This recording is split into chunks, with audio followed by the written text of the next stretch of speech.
broke down and took different kind of allergy meds today, but some allergy meds today. I'm having this gunk in my throat, which started when I stopped taking allergy meds. Well, to be honest, I had some kind of cold before that. Anyways, we had to get going.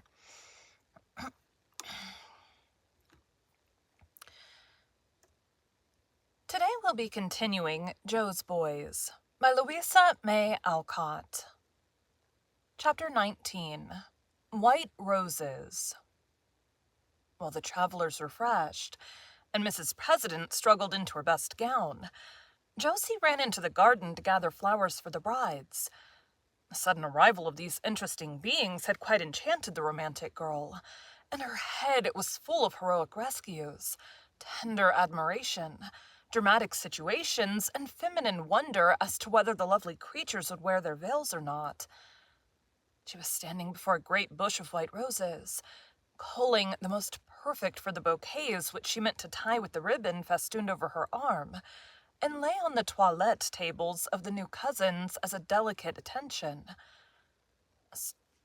My stomach's making noise. A step startled her, and looking up, she saw her brother coming down the path with folded arms, bent head, and the absent air of one absorbed in deep thought.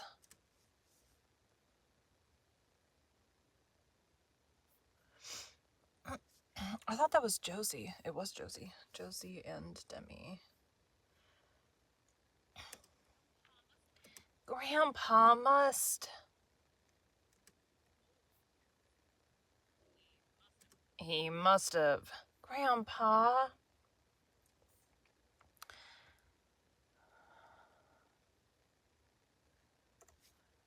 Sophie Wackles, said the sharp child with a superior smile, as she sucked her thumb just pricked by a too eager pull at the thorny branches. What are you at here, mischief? Asked Demi with an Irving-esque. What are you at here, mischief? Asked Demi with an Irving-esque start, as he felt rather than saw a disturbing influence in his daydream. Getting flowers for our brides. Damn it. Getting flowers for our brides. Don't you wish you had one? Answered Josie, to whom the word mischief suggested her favorite amusement. A bride or a flower? Asked Demi calmly. There it is. It was a burp. Excuse me. Though we eyed the blooming bush as if it... Throat noises? Though we eyed the blooming bush as if it had a sudden and unusual interest for him. Both. You get the one, and I'll give you the other. Wish I could. And Demi picked a little bud with a sigh that went to Josie's warm heart. Why don't you, then? It's lovely to see people so happy. Now's a good time to do it if you ever mean to. She'll be going away forever soon. Who? And Demi pulled a half-opened bud, with a sudden color in his own face, which sign of confusion delighted little Jo. Don't be a hypocrite. You know I mean Alice. Now, Jack, I'm fond of you and want to help. It's so interesting, all these lovers and weddings and things, and we ought to have our share. So you take my advice and speak up like a man and make sure of Alice before she goes. Demi laughed at the seriousness of the small girl's advice, but he liked it, and showed that it suited him by saying blandly, instead of snubbing her as usual, You are very kind, child. Since you are so wise, could you give me a hint at how I'd better speak up, as you elegantly express it? Oh, well, there are various ways, you know. In plays, the lovers go down on their knees, but that's awkward when they have long legs. Ted never does it well. No, I drill him for hours. You could say, be mine, like the old man who threw cucumbers over the wall to Mrs. Nickleby, if you want to be gay and easy. Or you could write a poetical pop. You've tried it, I dare say. Me serious, but seriously. But seriously, Jo, I do love Alice, and I think she knows it. I want to tell her so, but I lose my head when I try, and don't care to make a fool of myself. Thought you might suggest some pretty way. You read so much poetry and are so romantic. Demi tried to express himself clearly, but forgot his dignity and his usual reserve in the sweet perplexity of his love, and asked his little sister to teach him how to put the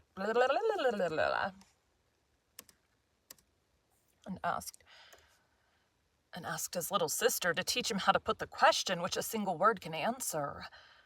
The arrival of his happy cousins had scattered all his wise plans and brave resolutions to wait still longer.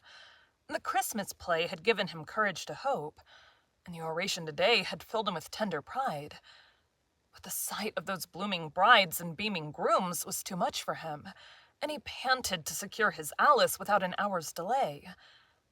Daisy was his confidant in all things but this. A brotherly feeling of sympathy had kept him from telling her his hopes, because her own were forbidden. His mother was His mother was rather jealous of any girl he admired, but knowing that she liked Alice, he loved on and enjoyed his secret alone, meaning soon to tell her all about it. Now suddenly Josie and the rosebush seemed to suggest a speedy end to his tender perplexities, and he was moved to accept her aid as the netted lion did that of the mouse. "I think all right," he was slowly beginning, after a pause during which both were trying to strike out a new and brilliant idea. "I've got it! Perfectly lovely, just suit her and you too, being a poet," cried Josie with a skip. "What is it? Don't be ridiculous, please," begged the bashful lover, eager but afraid of this sharp-tongued bit of womanhood. "I read in one of Miss Edgeworth's stories about a man who offers 3 roses to his lady. A bud, a half-blown, and a full-blown rose. I don't remember which she took, but it's a pretty way. And Alice knows about it because she was there when we read it. Here are all kinds. You've got the 2 buds. Pick the sweetest rose you can find, and I'll tie them up and put them in her room. She's coming to dress with Daisy, so I can do it nicely." Demi mused a moment with his eyes on the bridal bush, and a smile came over his face so unlike any it had ever worn before, that Josie was touched and looked away as if she had no right to see the dawn of the great passion, which, while it lasts, makes a young man as happy as a god.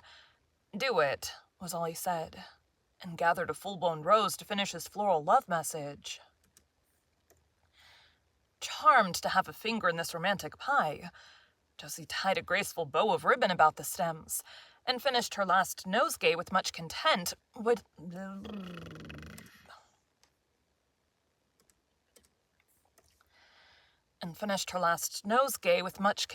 My throat is being stupid.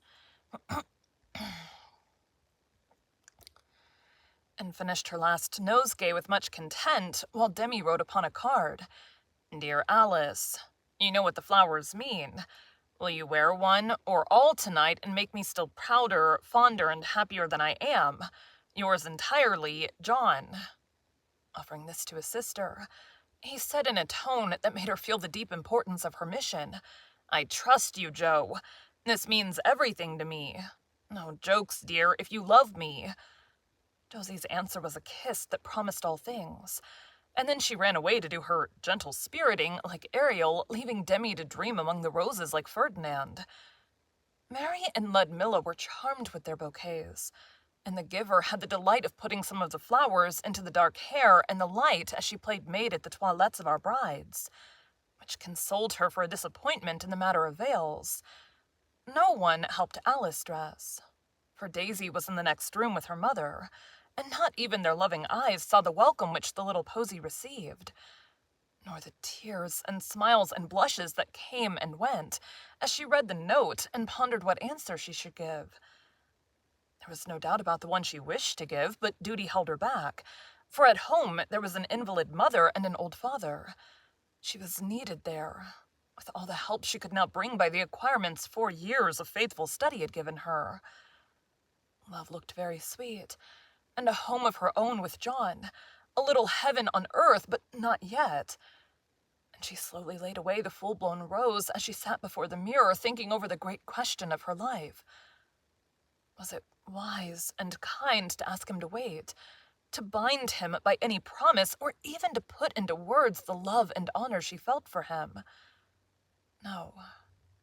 It would be more generous to make the sacrifice alone, and spare him the pain of hope deferred. He was young.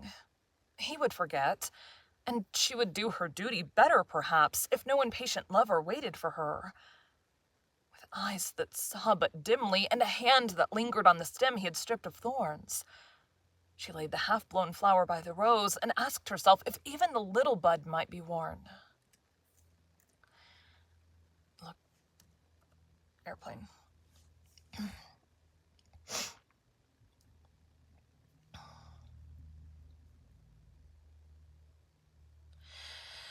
Anyways, finally broke down today just because for the allergy meds. But I did have a different kind, so I had been taking, I don't remember what it's called. We had a different kind in our house. They're both of the same class, so both of them might give me brain fog, but at this point I'm like, maybe the brain fog is better than the constantly clearing my throat.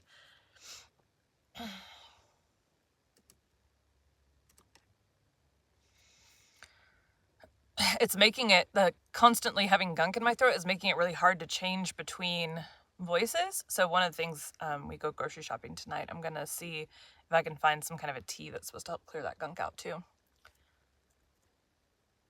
I looked very poor and pale beside the others. Yet, being in the self-sacrificing mood which real love brings, she felt that even a small hope was too much to give, if she could not follow it up with more.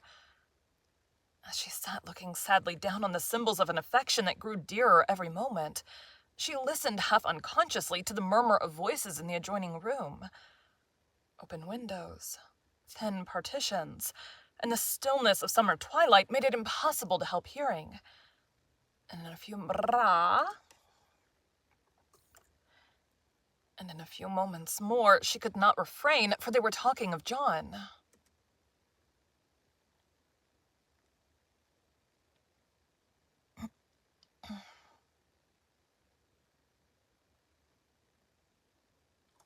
Who is talking?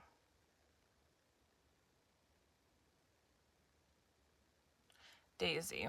Daisy is talking.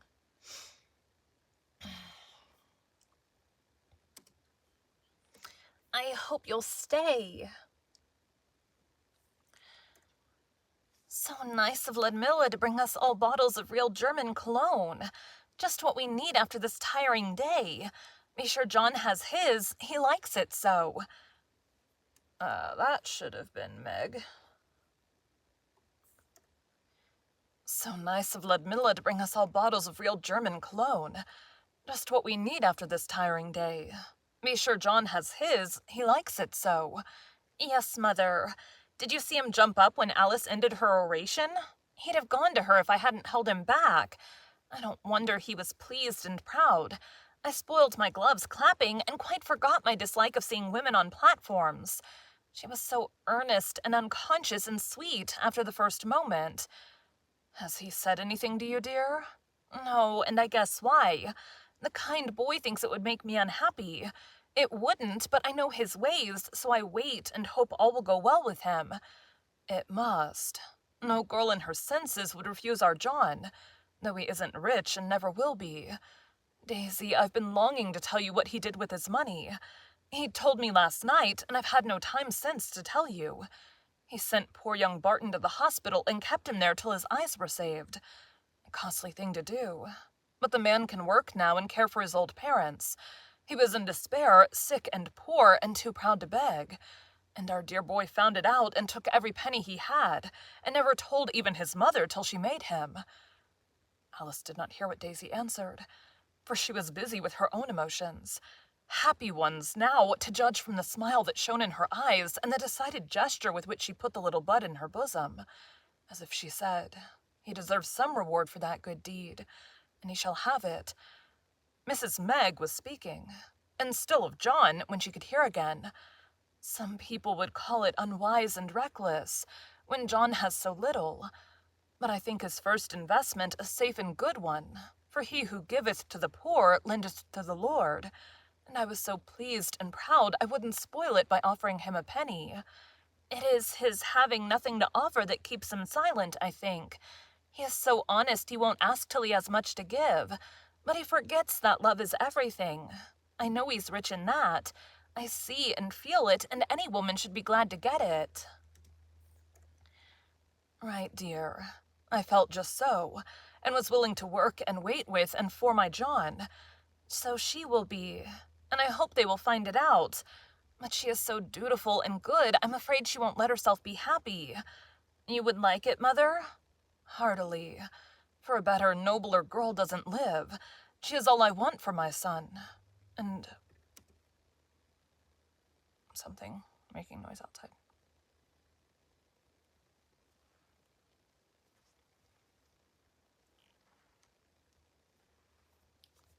For my son. And I don't mean to lose the dear, brave creature if I can help it. Her heart is big enough for both love and duty, and they can wait more happily if they do it together. For wait they must, of course. I'm so glad his choice suits you, Mother, and he's spared the saddest sort of disappointment. Daisy's voice broke there, and a sudden rustle, followed by a soft murmur, seemed to tell that she was in her mother's arms, seeking and finding comfort there. Alice heard no more, and shut her window with a guilty feeling, but a shining face. For the proverb about listeners failed here, and she had learned more than she dared to hope. Things seemed to change suddenly. She felt that her heart was large enough for both love and duty. She knew now that she would be welcomed by mother and sister, and the memory of Daisy's less happy fate, Nat's weary probation, the long delay and possible separation forever, all came before her so vividly that prudence seemed cruelty, self-sacrifice, sentimental folly, and anything but the whole truth, disloyalty to her lover. As she thought thus, the half-blown rose went to join the bud, and then, after a pause, she slowly kissed the perfect rose, and added it to the telltale group, saying to herself with a sort of sweet solemnity, as if the words were a vow, "Alice." My neck needs to pop. Alice. I think she's down at the bottom. Here. Here, here! I'll love and work and wait with and for my John.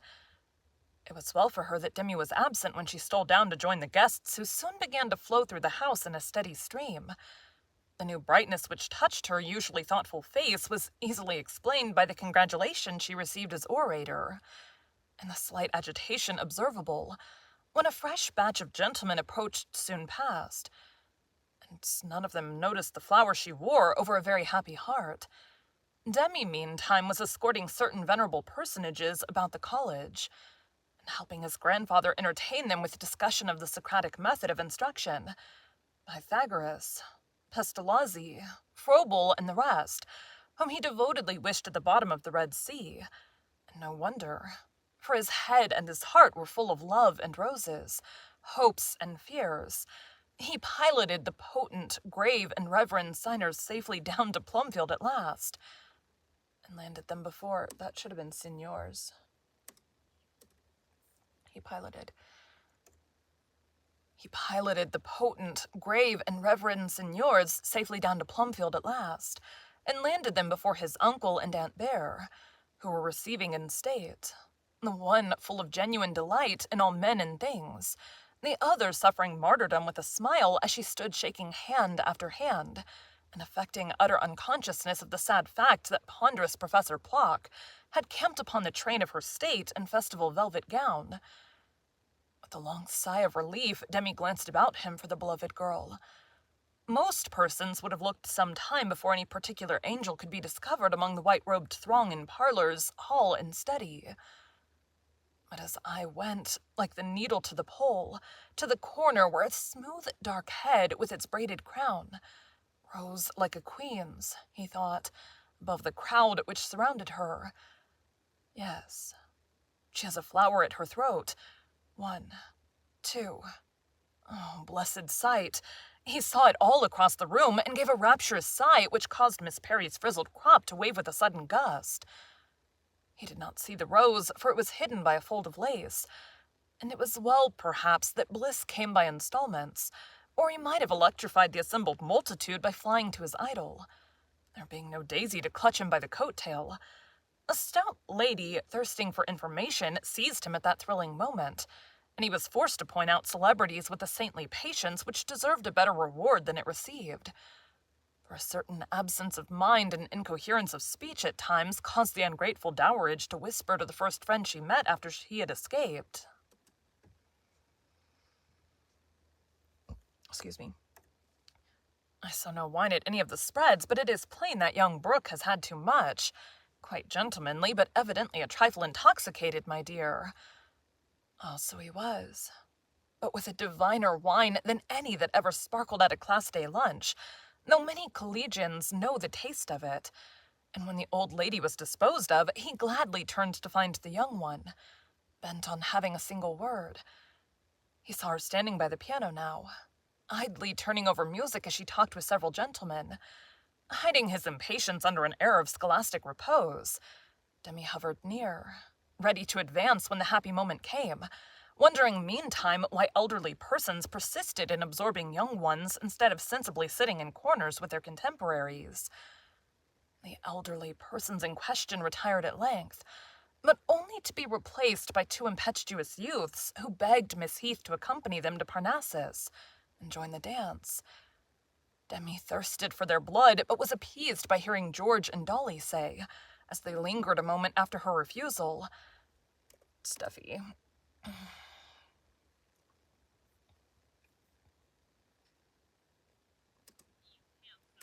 You can't so.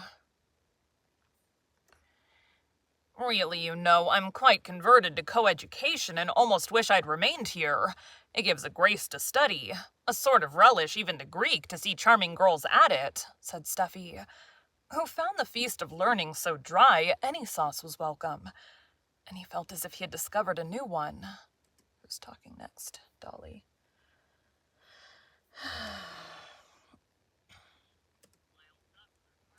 Wild ducks are hard. Yes, by Jove, we fellows will have to look out or you'll carry off all the honors. You were superb today and held us all like magic, though it was so hot there. I really think I couldn't have stood it for anyone else, added Dolly, laboring to be gallant and really offering a touching proof of devotion. For the heat melted his collar, took the curl out of his hair, and ruined his gloves.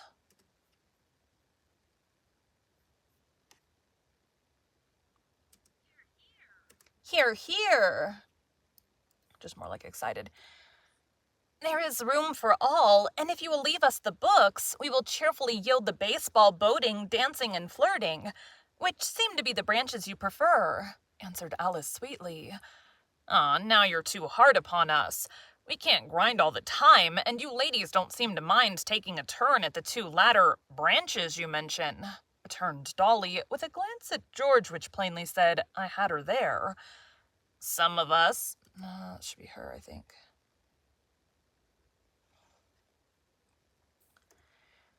Some of us do in our first years.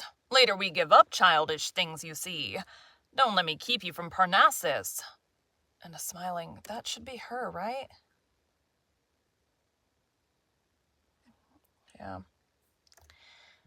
Some of us do in our first years. Later we give up childish things, you see. Don't let me keep you from Parnassus. And a smiling nod dismissed them, smarting under the bitter consciousness of youth. You got it there, doll. Better not try to fence with these superior girls. Sure to be routed, horse, foot, and dragoons, said Stuffy, lumbering away somewhat cross with too many spreads. So deuced sarcastic. Don't believe she's much older than we are. Girls grow up quicker, so she needn't put on airs and talk like a grandmother, muttered Dolly, feeling that he had sacrificed his kids upon the altar of an ungrateful palace. Come along and let's find something to eat. I'm faint with so much talking. Old Plock cornered me and made my head spin with Kant and Hegel and that lot. I promised Dora West I'd give her a turn. Must look her up. She's a jolly little thing and doesn't bother about anything but keeping in step. And arm in arm the boys strolled away, leaving Alice to read music as diligently as if society had indeed no charms for her. As she bent to turn a page, the eager young man behind the piano saw the rose and was struck speechless with delight. A moment he gazed, then hastened to seize the coveted place before a new detachment of boors arrived. "Alice, I can't believe it. Did you understand? How shall I ever thank you?" murmured Demi, bending as if he too read the song. Not a note or word of which did he see, however. "Hush, now."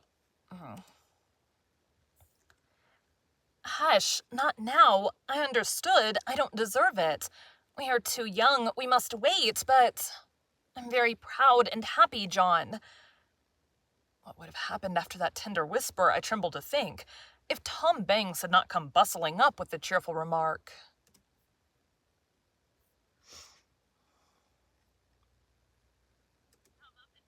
"Come up and have a go at 'em." "Music, just the thing. People are thinning out, and we will all want a little refreshment. My brain fairly reels with the ologies and isms I've heard discussed tonight. Yes, give us this sweet thing. Scotch songs are always charming." Demi glowered, but the obtuse boy never saw it. And Alice, feeling that this would be a safe vent for sundry unruly emotions, sat down at once, and sang the song which gave her answer better than she could have done. Ouch! That was like a hiccup turned into a burp. Oh, no. Mid-a-wee. The pure old folk at home, ye mind, are frail and falling sair. Damn it. The pure old folk at home, ye mind, are frail and failing sair. And weel I ken they'd miss me lad, gin I come hem nae mair. Damn it. Nae mair. And weel I ken they'd miss me lad, gin I come hame nae mair. The grist is out, the times are hard, the kin are only 3. I cannot leave the old folk now, we'd better bid a wee. I fear me sair they're failing baith, for when I sit apart, they talk o' heaven so earnestly, it well nigh breaks my heart. So laddie dinna urge me now, it surely winna be. Winna be. So laddie dinna urge me now, it surely winna be. I canna leave the old folk yet, we'd better bid a wee. The room was very still before the first verse ended, and Alice skipped the next, fearing she could not get through. For John's eyes were on her, showing that he knew she sang for him and let the plaintive little ballad tell what her reply must be. He took it as she meant it, and smiled at her so happily that her heart got the better of her voice, and she rose abruptly, saying something about the heat. "Yes, you are tired. Come out and rest, my dearest." And with a masterful air, Demi took her into the starlight, leaving Tom to stare after them, winking as if a skyrocket had suddenly gone off under his nose. Bless my soul. Truck.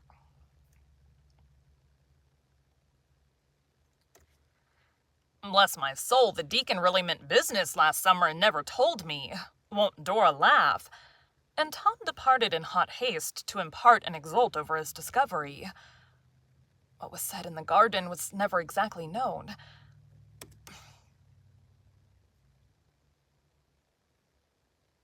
Truck. What was said in the garden was never exactly known, but the Brooke family sat up very late that night, and any curious eye at the window would have seen Demi receiving the homage to his woman... Damn it.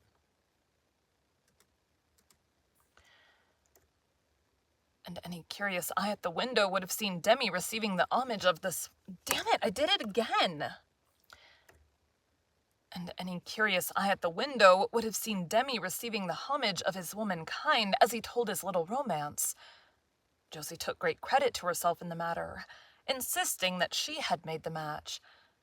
Daisy was full of the sweetest sympathy and joy, and Mrs. Meg so happy that when Joe had gone to dream of bridal veils and Demi sat in his room blissfully playing the air of Bid a Wee, she had her talk about Nat, ending with her arms round her dutiful daughter and these welcome words as her reward.